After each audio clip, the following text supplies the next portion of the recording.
do you think about me? 4, 5, 6, let me ask you this.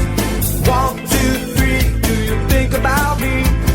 4, 5, 6, let me ask you this. 1, 2, 3, do you think about me? 4, 5, 6, do you even see?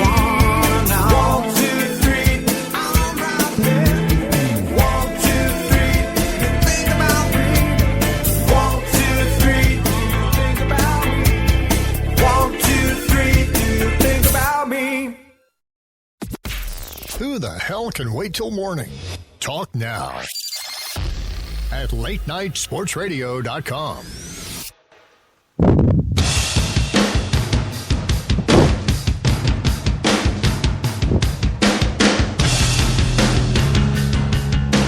Sports fans live. Keith Grieve now joined by Jim Saranteas. Follow him on Twitter at the Fantasy Greek from thefantasygreek.com. That means it's the NFL Hour, kids. Jim, welcome back to the program. Hey, Keith. Thanks for having me as usual. And what an exciting Week 12 of NFL football games. And I'm so sorry Steve can't be here. Yeah, he's, like I said before to the listeners, he's the day job got a hold of him and is not letting him go. Such a shame, such a shame. Happens to us all sometimes. Happens to us all. So It does, but the show could be shorter because of it. I don't know.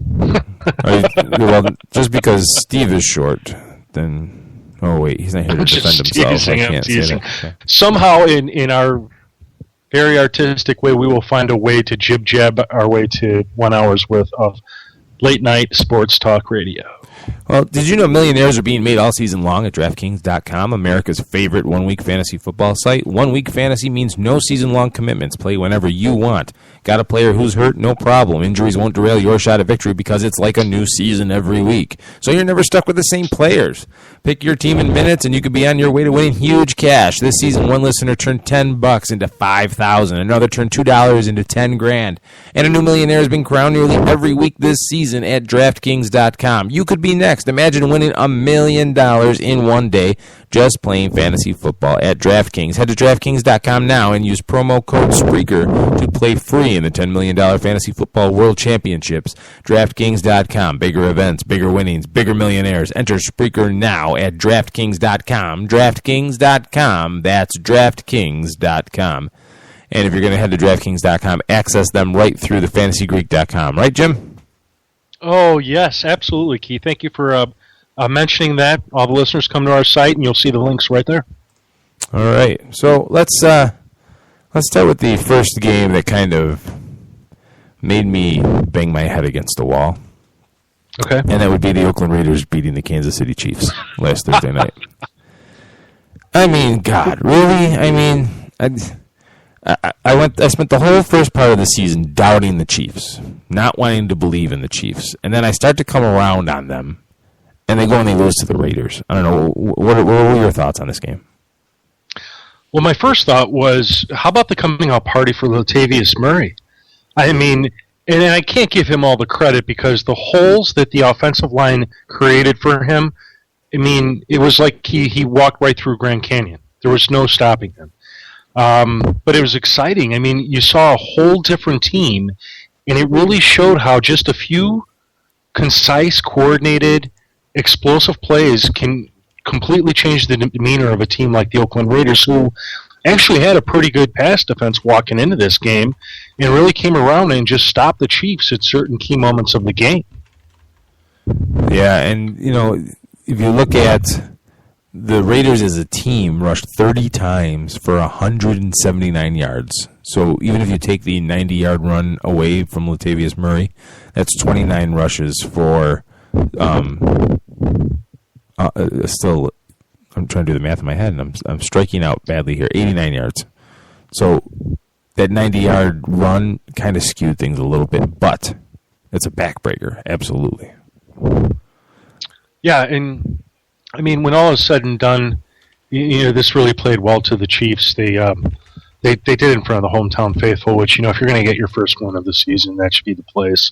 And it just goes to show you that there is something there. in their team. It just took them, 10 weeks to find it, where most teams, they either find it in week one or within the first few weeks of the season. And, I'm glad they came around to it, at least for the players' sake, because some of these guys are going to be back on this team next year. They do have a pretty good nucleus of players with some names that you kind of look at and you say, that you ought to be able to play really good football together.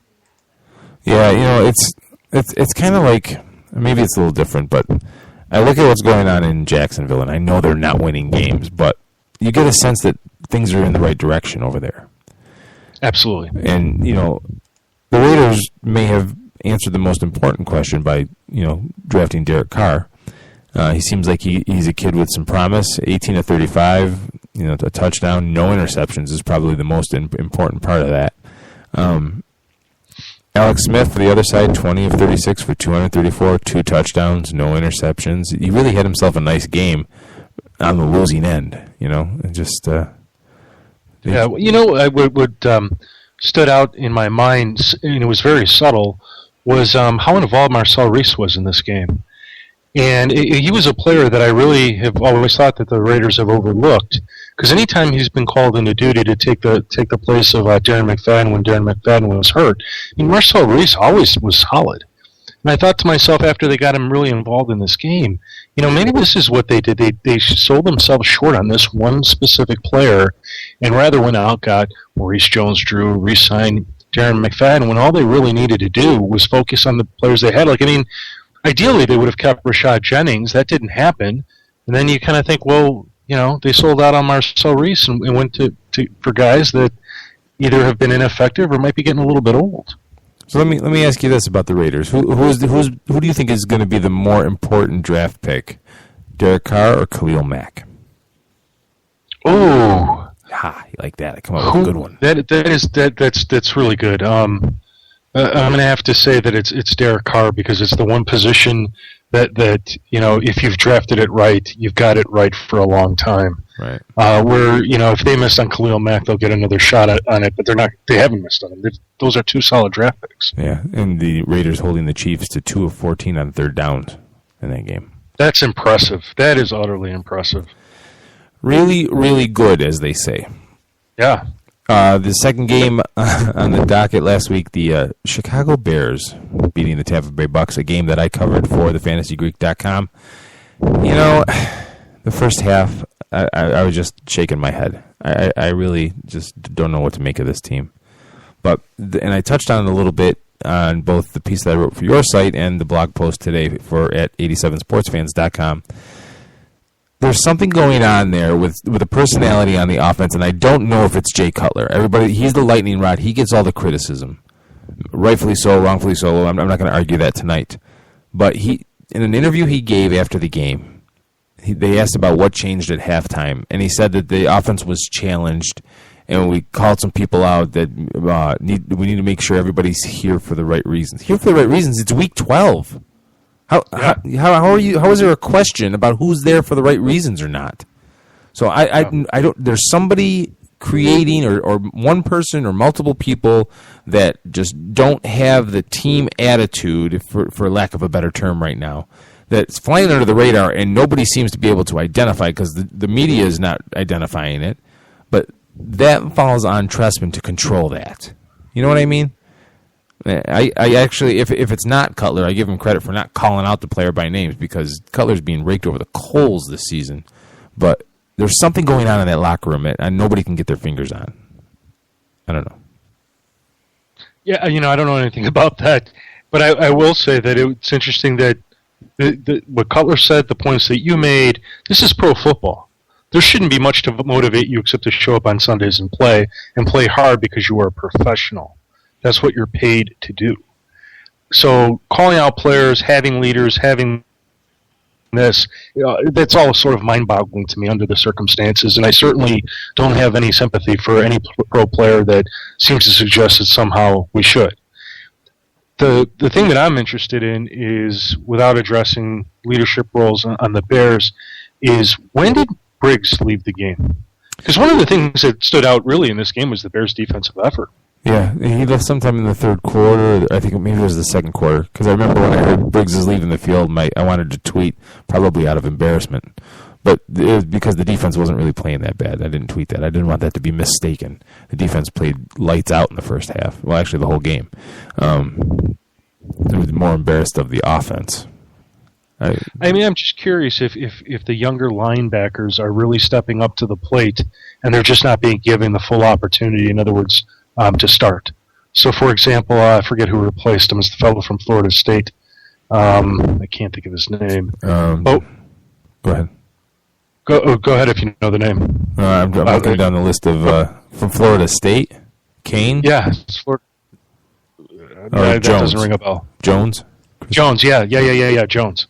What's his first name? Julius? No. It starts with a C. I'm blanking out. Number 59. I can't. I'm terrible right now. Yeah. Anyway, it's bad. Yeah, I was like that. I liked that kid when I saw him at the Senior Bowl, even though I heard some scouts really not sing his complete praises.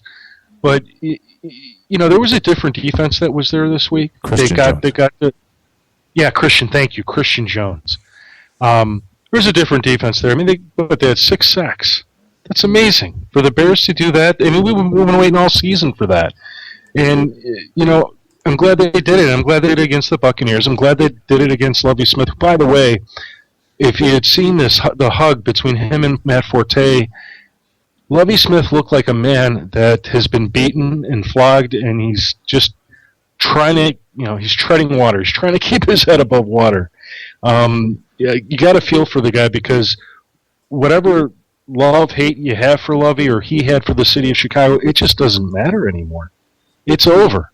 He's dealing with a whole new set of problems and trying to get his team righted when he's got a roster full of talent, and his ship is just not really going in the right direction. It's missing something too, just like the Bears.